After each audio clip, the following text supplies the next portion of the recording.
خیرکم من تعلم القرآن وعلمہ، تم میں سے بہترین شخص وہ ہے جو قرآن سیکھے اور سکھائے۔ اہدنا الصراط المستقیم، ہمیں سیدھی اور سچی راہ دکھا۔ السلام علیکم ورحمۃ اللہ وبرکاتہ۔ حضرت عبدالوہاب آپ کے ساتھ آج میں آپ لوگوں کے سامنے سورہ النساء آیت نمبر 29 سے تلاوت کرنے جا رہا ہوں۔ انشاءاللہ تعالی 29 سے 35 تک کروں گا جیسا کہ میں نے مطالعہ کر لیا ہے۔ آئیے شروع کرتے ہیں۔ اعوذ باللہ من الشیطان الرجیم، بسم اللہ الرحمن الرحیم۔ یا ایہا الذین آمنوا لا تأکلوا اموالکم يا أيها الذين آمنوا لا تأكلوا أموالكم بينكم بالباطل إلا أن تكون تجارة عن تراض منكم ولا تقتلوا أنفسكم إن الله كان بكم رحيما ومن يفعل ذلك عدوانا وظلما فسوف نصليه نارا وكان ذلك على الله يسيرا ان تجتنبوا كبائر ما تنهون عنه نكفر عنكم سيئاتكم وندخلكم مدخلا كريما ولا تتمنوا ما فضل الله به بعضكم على بعض للرجال نصيب مما اكتسبوا وللنساء نصيب مما اكتسبنا واسألوا الله من فضله إن الله كان بكل شيء عليما ولكل جعلنا موالي مما ترك الوالدان والأقربون والذين عقدت أيمانكم فآتوهم نصيبهم إن الله كان على كل شيء شهيدا۔ اے ایمان والو، آپس میں ایک دوسرے کا مال ناحق طور پر نہ کھاؤ مگر یہ کہ تجارت ہو آپس کی خوشی سے، اور خون نہ کرو آپس میں، بے شک اللہ تمہارے اوپر بڑا مہربان ہے۔ اور جو شخص سرکشی اور ظلم سے ایسا کرے گا اس کو ہم ضرور آگ میں ڈالیں گے، اور یہ اللہ کے لیے آسان ہے۔ اگر تم ان بڑے گناہوں سے بچتے رہے جن سے تمہیں منع کیا گیا ہے تو ہم تمہاری چھوٹی برائیوں کو معاف کر دیں گے اور تم کو عزت کی جگہ داخل کریں گے۔ اور تم ایسی چیز کی تمنا نہ کرو جس میں اللہ نے تم میں سے ایک کو دوسرے پر بڑائی دی ہے۔ مردوں کے لیے حصہ ہے اپنی کمائی کا اور عورتوں کے لیے حصہ ہے اپنی کمائی کا، اور اللہ سے اس کا فضل مانگو، بے شک اللہ ہر چیز کا علم رکھتا ہے۔ اور ہم نے والدین اور قرابت مندوں کے چھوڑے ہوئے میں سے ہر ایک کے لیے وارث ٹھہرا دیے ہیں، اور جن سے تم نے عہد باندھ رکھا ہو تو ان کو ان کا حصہ دے دو، بے شک اللہ کے روبرو ہے ہر چیز۔ ایک کا مال دوسرے تک پہنچنے کی ایک صورت یہ ہے کہ ایک آدمی دوسری کی ضرورت فراہم کرے اور اسے اپنی محنت کا معاوضہ لے، یہ تجارت ہے، اور شریعت کے مطابق یہی کسب معاش کا صحیح طریقہ ہے۔ اس کے بجائے چوری، دھوکہ، جھوٹ، رشوت، سود، جوا وغیرہ سے جو مال کمایا جاتا ہے وہ خدا کی نظر میں ناجائز طریقہ سے کمایا ہوا مال ہے۔ یہ لوٹ کی مختلف قسمیں ہیں، اور جو لوگ تجارت کے بجائے لوٹ کو اپنا ذریعہ معاش بنائیں وہ دنیا میں خواہ کامیاب رہیں مگر آخرت میں ان کے لیے آگ کا عذاب ہے۔ آدمی کی جان کا معاملہ بھی یہی ہے۔ آدمی کو مارنے کا حق صرف ایک قائم شدہ حکومت کو ہے جو خدا کے قانون کے تحت باقاعدہ الزام ثابت ہونے کے بعد اس کے خلاف کارروائی کرے۔ اس کے سوا جو شخص کسی کو اس کی زندگی سے محروم کرنے کی کوشش کرتا ہے وہ فعل حرام کا ارتکاب کرتا ہے جس کے لیے اللہ کے ہاں سخت سزا ہے۔ اللہ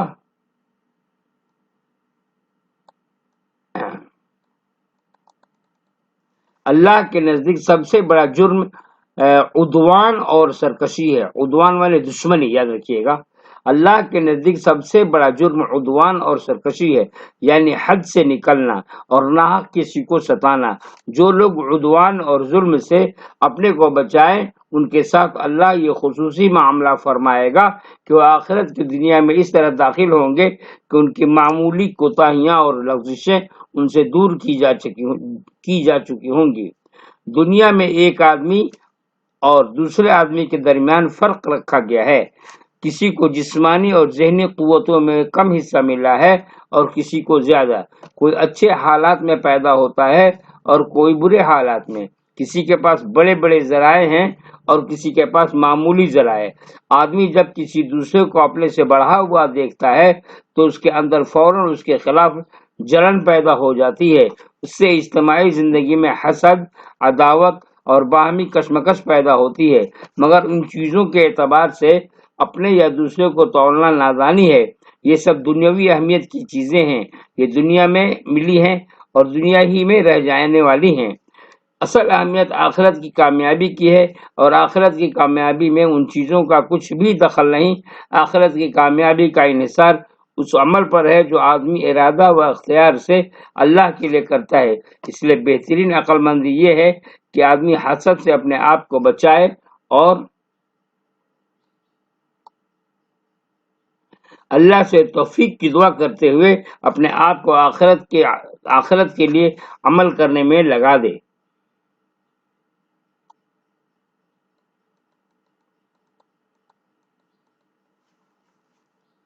الرجال قوامون على النساء بما فضل الله بعضهم على بعض وبما أنفقوا من أموالهم فالصالحات قانتات حافظات للغيب بما حفظ الله واللاتي تخافون نشوزهن فعظوهن واهجروهن في المضاجع واضربوهن فإن أطعنكم فلا تبغوا عليهن سبيلا إن الله كان عليا كبيرا وإن خفتم شقاق بينهما فابعثوا حكما من أهله وحكما من أهلها إن يريدا إصلاحا يوفق الله بينهما إن الله كان عليما خبيرا.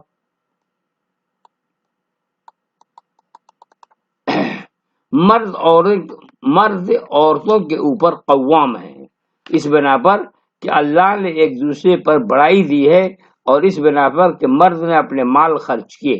پس جو نیک عورتیں ہیں وہ فرما برداری کرنے والی پیٹھ پیچھے نگہبانی کرتی ہیں اللہ کی حفاظت سے. اور جن عورتوں سے تم کو سرکشی کا اندیشہ ہو ان کو سمجھاؤ اور ان کو ان کے بستروں سے تنہا چھوڑ دو اور ان کو سزا دو. پس اگر وہ تمہاری اطاعت کرے تو ان کے خلاف الزام کی راہ تلاش نہ کرو. بے شک اللہ سب سے اوپر ہے، بہت بڑا ہے. اور اگر تمہیں میاں بیوی کے درمیان تعلقات بگڑنے کا اندیشہ ہو تو ایک منصف مرد کے رشتہ داروں میں سے کھڑا کرو اور ایک منصف عورت کے رشتہ داروں میں سے کھڑا کرو. اگر دونوں اصلاح چاہیں گے تو اللہ ان کے درمیان موافقت پیدا کر دے گا. بے شک اللہ سب کچھ جاننے والا، خبردار ہے.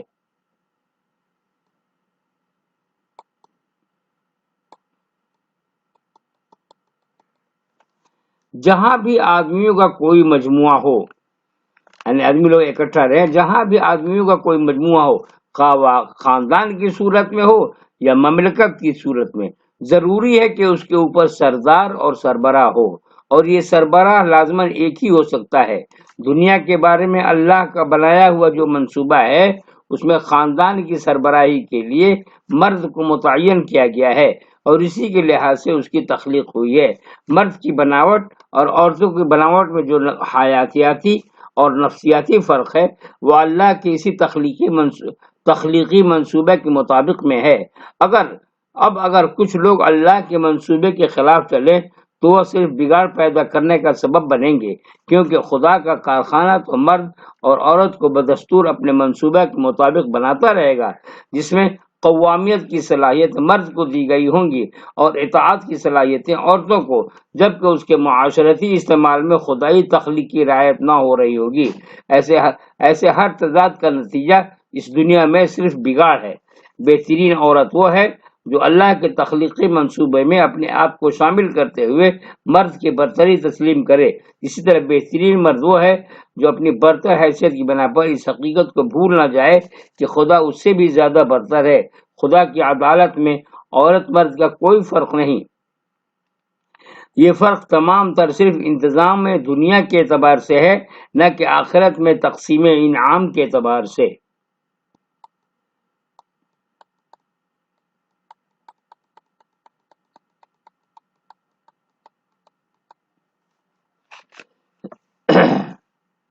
مرد کو چاہیے کہ وہ عورت کے حق میں اپنی ذمہ داریوں کو ادا کرنے کا پورا اہتمام کرے۔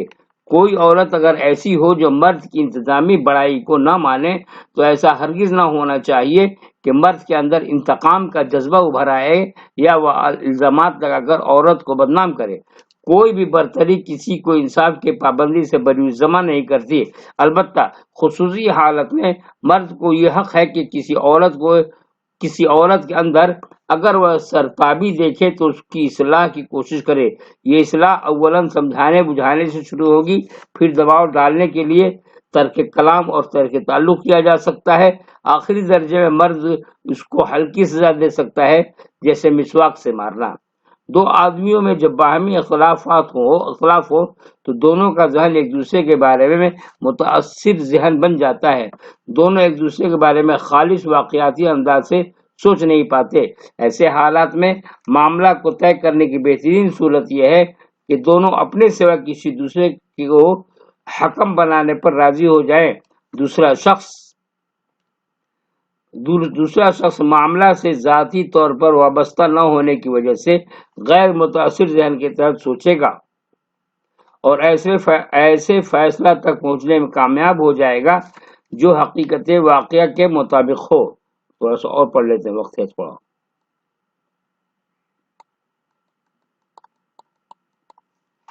وَاعْبُدُوا اللَّهَ وَلَا تُشْرِكُوا بِهِ شَيْئًا وَبِالْوَالِدَيْنِ إِحْسَانًا وَبِذِي الْقُرْبَى وَالْيَتَامَى وَالْمَسَاكِينِ وَالْجَارِ ذِي الْقُرْبَى وَالْجَارِ الْجُنُبِ وَالصَّاحِبِ بِالْجَنبِ وَابْنِ السَّبِيلِ وَمَا مَلَكَتْ أَيْمَانُكُمْ إِنَّ اللَّهَ لَا يُحِبُّ مَنْ كَانَ مُخْتَالًا فَخُورًا الذين يبخلون ويأمرون الناس بالبخل ويكتمون ما آتاهم الله من فضله وأعتدنا للكافرين عذابا مهينا والذين ينفقون أموالهم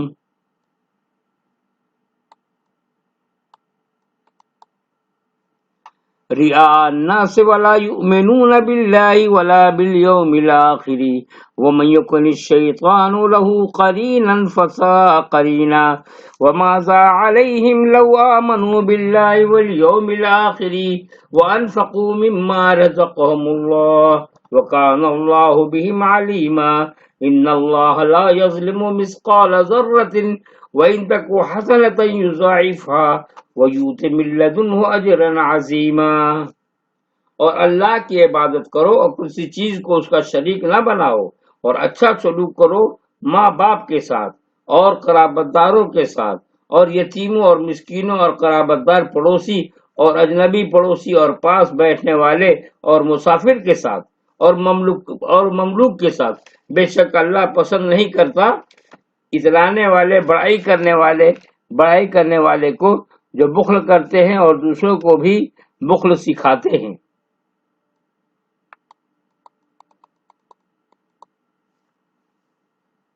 اور جو کچھ انہیں اللہ نے اپنے فضل سے دے رکھا ہے اس کو چھپاتے ہیں، اور ہم نے منکروں کے لیے ذلت کا عذاب تیار کر رکھا ہے۔ اور جو لوگ اپنا مال لوگوں کو دکھانے کے لیے خرچ کرتے ہیں اور اللہ پر اور آخرت کے دن پر ایمان نہیں رکھتے، اور جس کا ساتھی شیطان بن جائے تو وہ بہت برا ساتھی ہے۔ یہاں سے میں پھر پڑھتا ہوں، توجہ سے سنیں گے حضرت۔ اور اللہ کی عبادت کرو اور کسی چیز کو اس کا شریک نہ بناؤ، اور اچھا سلوک کرو ماں باپ کے ساتھ اور قرابت داروں کے ساتھ اور یتیموں اور مسکینوں اور قرابت دار پڑوسی اور اجنبی پڑوسی اور اپنے پاس بیٹھنے والے اور مسافر کے ساتھ اور مملوک کے ساتھ۔ بے شک اللہ پسند نہیں کرتا اترانے والے، بڑائی کرنے والے کو، جو کہ بخل کرتے ہیں اور دوسروں کو بھی بخل سکھاتے ہیں، اور جو کچھ انہیں اللہ نے اپنے فضل سے دے رکھا ہے اس کو چھپاتے ہیں، اور ہم نے منکروں کے لیے ذلت کا عذاب تیار کر رکھا ہے۔ اور جو لوگ اپنا مال لوگوں کو دکھانے کے لیے خرچ کرتے ہیں اور اللہ پر اور آخرت کے دین پر ایمان نہیں رکھتے، اور جس کا ساتھی شیطان بن جائے تو بہت برا ساتھی ہے۔ ان کا کیا نقصان تھا اگر وہ اللہ پر اور آخرت کے دین پر ایمان لاتے اور اللہ نے جو کچھ انہیں دے رکھا ہے ان میں سے خرچ کرتے، اور اللہ ان سے اچھی طرح باخبر ہے۔ بے شک اللہ ذرا بھی کسی کی حق تلفی نہیں کرے گا، اگر نیکی ہو تو وہ اس کو دگنا بڑھا دیتا ہے اور اپنے پاس سے بہت بڑا ثواب دیتا ہے۔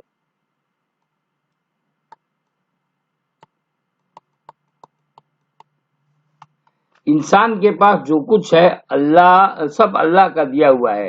اس کا تقاضا ہے کہ انسان اپنے آپ کو اللہ کے حوالے کر دے، وہ اس کا عبادت گزار بن جائے۔ جب آدمی اس طرح اللہ والا بنتا ہے تو اس کے اندر فطری طور پر تواضع کا مزاج پیدا ہو جاتا ہے۔ اس کا یہ مزاج ان انسانی تعلقات میں ظاہر ہوتا ہے جن کے درمیان وہ زندگی گزار رہا ہو۔ اس کا یہ مزاج ماں باپ کے معاملے میں حسن سلوک کی صورت اختیار کر لیتا ہے۔ ہر شخص جس سے اس کا واسطہ پڑتا ہے وہ اس کو ایسا انسان پاتا ہے جیسے وہ اللہ کو اپنے اوپر کھڑا ہوا دیکھ رہا ہو۔ وہ ہر ایک کا حق اس کے تعلق کے موافق اور اس کی حاجت مندی کی مناسب ادا کرنے والا بن جاتا ہے۔ جو شخص بھی کسی حیثیت سے اس کے ربط میں آتا ہے اس کو نظر انداز کرنا اس کو ایسا لگتا ہے جیسے وہ خود اپنے کو اللہ کے ہاں نظر انداز کیے جانے کا خطرہ مول لے رہا ہے۔ جو شخص اپنے آپ کو اللہ کے حوالے نہ کرے اس کے اندر فخر کی نفسیات ابھرتی ہے۔ اس کے پاس جو کچھ ہے اس کو وہ اپنی محنت و قابلیت کا کرشمہ سمجھتا ہے۔ اس کا نتیجہ یہ ہوتا ہے کہ وہ اپنے کمائی کو صرف اپنا حق سمجھتا ہے۔ کمزور رشتہ داروں یا محتاجوں سے تعلق جوڑنا اس کو اپنے مقام سے نیچے درجے کی چیز معلوم ہوتی ہے۔ وہ اپنی مصلحتوں یا خواہشوں کی تسکین میں خوب مال خرچ کرتا ہے، مگر وہ مدے جن میں خرچ کرنا اس کو انا کو غذا دینے والا نہ ہو وہاں خرچ کرنے میں تنگ دل ہوتا ہے۔ نمائش کے مواقع پر خرچ کرنے میں وہ فیاض ہوتا ہے اور خاموش دینی مواقع پر خرچ کرنے میں بخیل۔ جو لوگ خدا کی نعمت سے